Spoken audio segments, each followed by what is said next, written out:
Assalamu alaikum, class 6.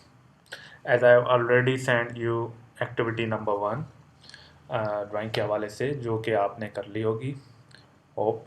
आज हम drawing के थ्योरी जो थ्योरी टॉपिक्स हैं हमारे बुक में उनको डिस्कस करेंगे कि ड्राइंग क्या है या उसमें क्या चीज़ें हैं। तो ये हमारी ड्राइंग का पहला यूनिट है, essentials of drawings.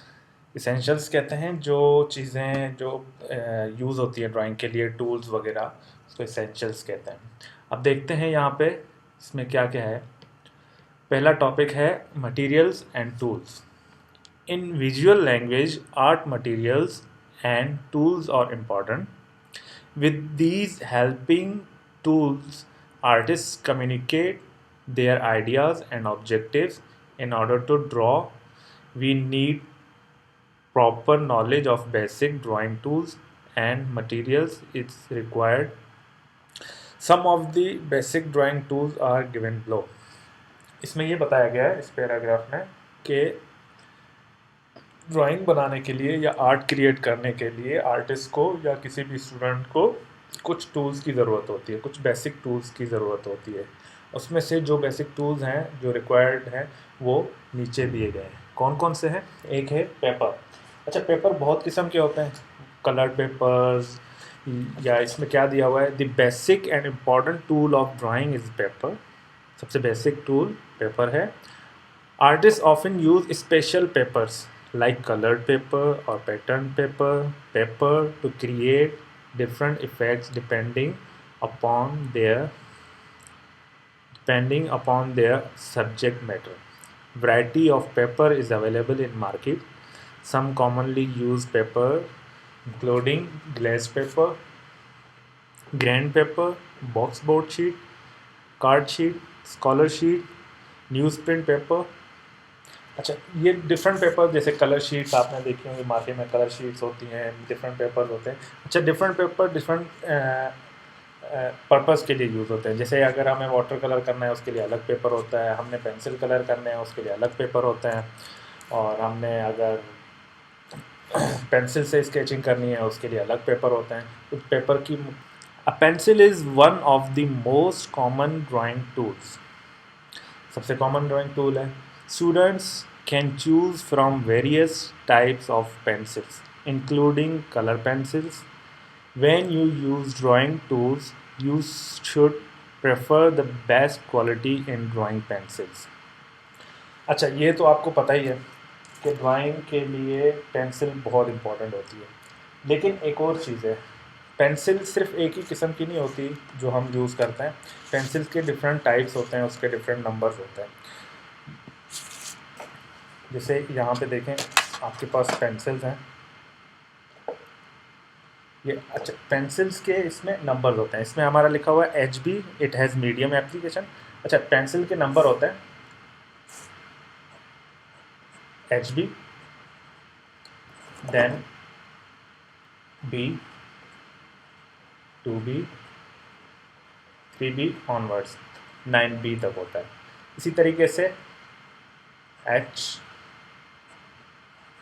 2H, 3H onward, 9H तक, ठीक है। अच्छा, इसमें अब फ़र्क क्या होता है? बी पेंसिल्स जो होती हैं, जैसे जैसे हमारा नंबर बढ़ता जाएगा, B, 2B, 3B, 4B, ये होती हैं सॉफ्टर, ये सॉफ्ट पेंसिल्स होती हैं। B HB से सॉफ्ट होती है, फिर 2B B से और सॉफ्ट होती है, सॉफ्ट भी होती है और थिक भी होती है। हमें थिक लाइन लगानी है, डार्क लाइन लगानी है, ये जो मैं यूज़ कर रहा हूँ ये B है। इसी तरीके से ये दूसरी, ये 2B है। जब B से हम इतना डार्क कर रहे हैं, 2B से हम उससे ज़्यादा डार्क कर सकते हैं, ठीक है। इसी तरीके से फिर H सीरीज़ है। H सीरीज़ में H पेंसिल्स हैं, लाइक ये H पेंसिल है। अच्छा, पेंसिल का नंबर यहाँ पे लिखा हुआ होता है बिल्कुल नीचे, ये H है। H B से लाइट होती है, लाइट भी होती है और थिन भी होती है। फिर हमारे पास 2H है, 2H उससे भी कम लाइट की होगी। तो ये डिफरेंट पर्पस के लिए, डिफरेंट ड्राइंग्स के लिए यूज़ होती है। जो बी सीरीज़ होती है वो ज़्यादातर स्केचिंग के लिए होती है। जैसे हम कोई लेट सपोज कोई ड्राइंग कर रहे हैं, ग्लास बना रहे हैं, तो उसके लिए हम ज़्यादातर शेडिंग वगैरह जो उसमें करते हैं वो बी पेंसिल से करते हैं, 2B, 3B, 4B, 6B, क्योंकि हमें उसमें डार्क लाइंस लगानी होती हैं, डार्क स्केचिंग करनी होती है।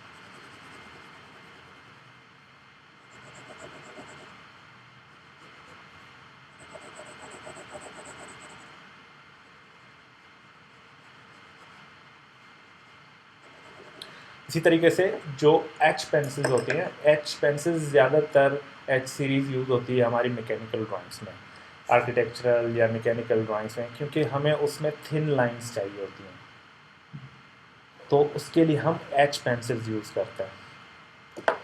नेक्स्ट हमारा है sharpener, sand paper. Sharpener, sand paper, eraser, ये सब टूल्स हैं जो यूज़ होते हैं।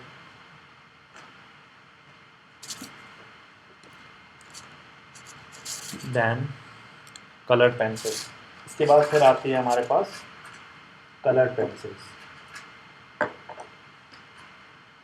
कलर पेंसिल्स डिफरेंट ड्राइंग्स में या स्केचिंग में कलर वगैरह ऐड करने के लिए हम कलर पेंसिल्स यूज़ करते हैं। उसके अलावा पोस्टर कलर्स होते हैं, पोस्टर कलर अभी आपको मैं बाद में दिखा दूँगा। पोस्टर कलर्स होते हैं और कैरी ऑन्स होते हैं और डिफरेंट चीज़ें होती हैं जो हम यूज़ करते हैं। देन आते हैं हम स्केच बुक पे। स्केच बुक क्या है?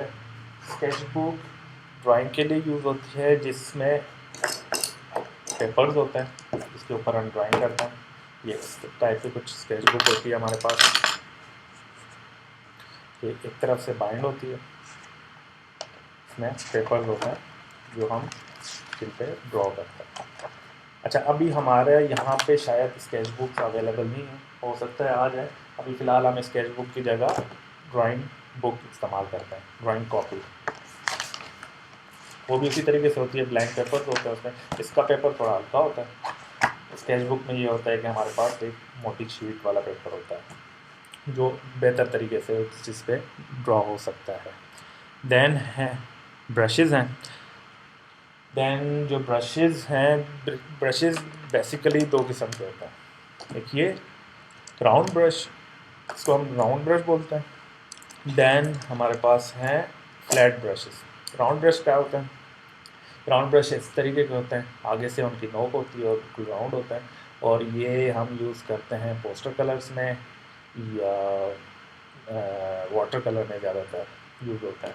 और फिर आते हैं हमारे पास फ्लैट ब्रश ये आगे से फ्लैट होता है, और ये हम ज़्यादातर एक्रेलिक्स और ऑयल पेंट और इस तरीके की पेंटिंग्स में यूज़ करते हैं। अच्छा, इन ब्रशेज़ के नंबर होते हैं, जैसे पेंसिल्स के नंबर हैं B, 2B, 3B, 4B, इस तरीके से ब्रशेज़ के भी नंबर होते हैं हमारे पास।